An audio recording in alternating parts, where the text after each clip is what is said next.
Good afternoon all of students. आज की online कक्षा में एक बार सभी का फिर से स्वागत है। कल हमारा तथ्यों से संबंधित चैप्टर ख़त्म हो गया। आज हमारा जो टॉपिक है वो है सारणियन।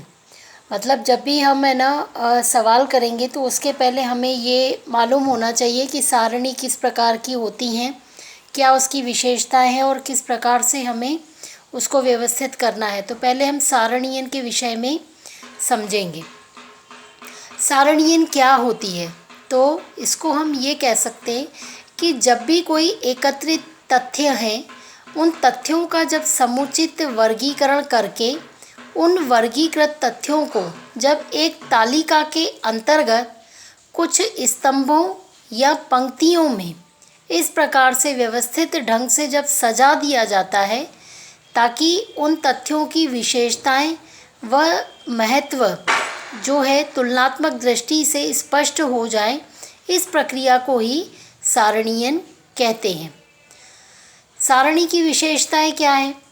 तो सबसे पहले सारणी में क्या होना चाहिए? सारणी में ये होना चाहिए कि वो स्पष्ट और सरल होनी चाहिए। इनका जो आकार है वो समुचित होना चाहिए, अर्थात न तो बहुत बड़ी सारणी होनी चाहिए विस्तृत और न ही अधिक संक्षिप्त। यह प्रभावशाली और आकर्षक होनी चाहिए।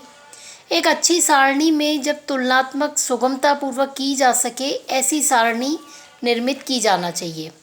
अपने उद्देश्यों के साथ मेल खाती हो, जिसके साथ में सत्यता व प्रामाणिकता पर आधारित हो और अलग अलग लक्षणों को बताने के लिए दोहरी पृथक्करण रेखाओं को खींचा जाना चाहिए। तो इस प्रकार सारणी की विशेषताएं हैं। सारणी के उद्देश्यों की हम बात करें तो सारणी के क्या उद्देश्य हैं?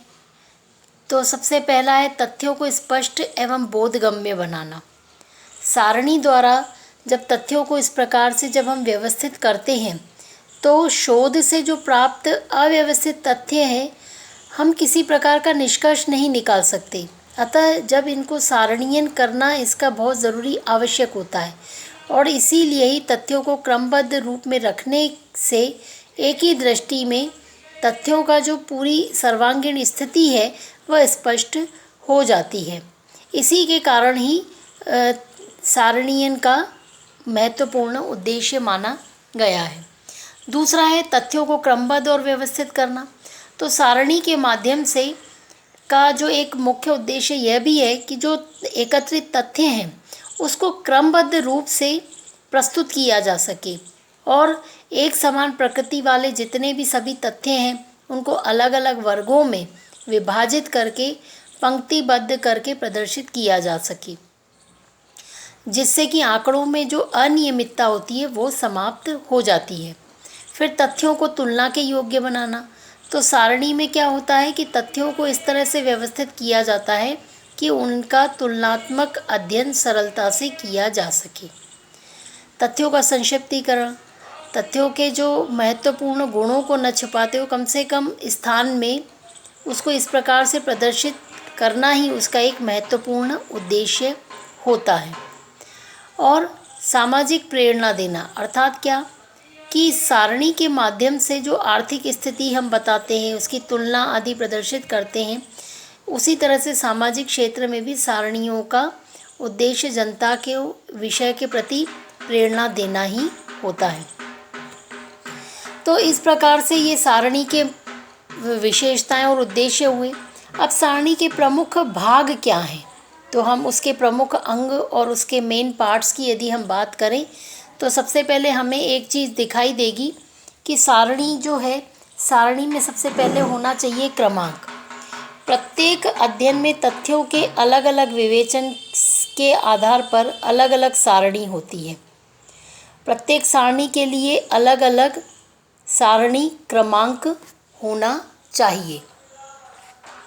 ठीक है, जिस प्रकार से ये आपको अभी दिखाई दे रहा है कि जैसे मान लीजिए हम एक सारणी नंबर 1 है, उसमें क्रमांक दिया है 1 क्रमांक से लेकर के 5 क्रमांक तक, जिसमें पहली वाली सारणी में बताया गया है कि हिंदू, मुस्लिम, ईसाई, बौद्ध और जैन। ठीक है, और इनमें फिर आगे बताया गया है कि विद्यार्थियों की क्या संख्याएं हैं। फिर दूसरी जो सारणी आपको दिखाई दे रही है ये है केसरवानी महाविद्यालय में संकायवार विद्यार्थियों की, ये एक उदाहरण है।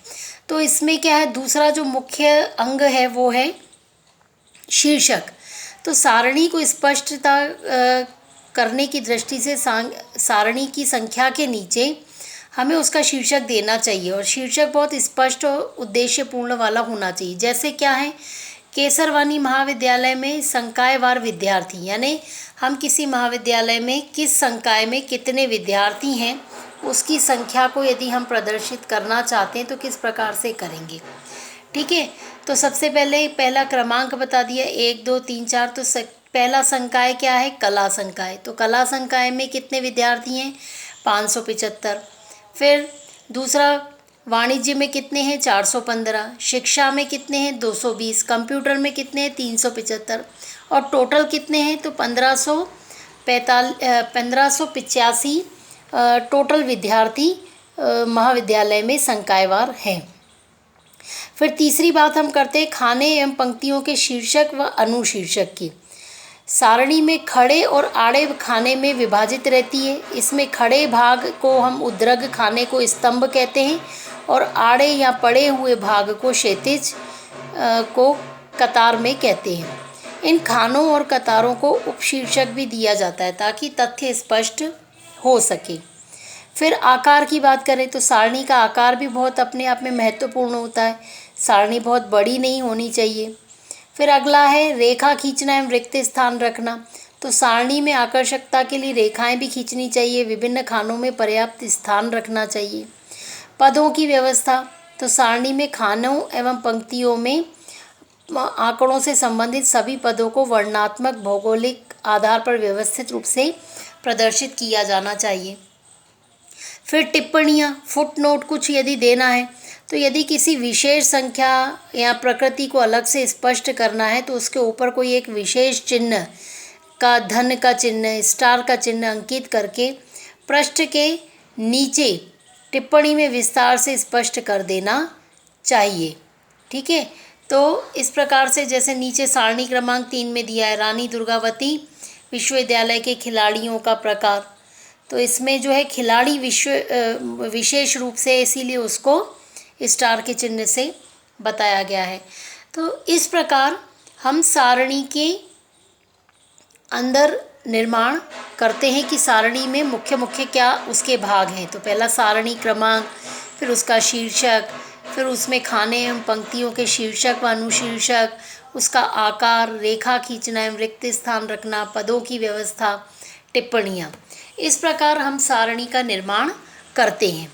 ठीक है, तो आज की कक्षा में हमने सारणी किस प्रकार से बनाते हैं, सारणी का क्या उद्देश्य है, उसके क्या विशेषताएं हैं, उसके क्या मुख्य अंग और भाग हैं, इस आधार पर हमने सारणी को समझा। कल हम इसी के अगले टॉपिक को लेकर के आएंगे। तब तक के लिए धन्यवाद।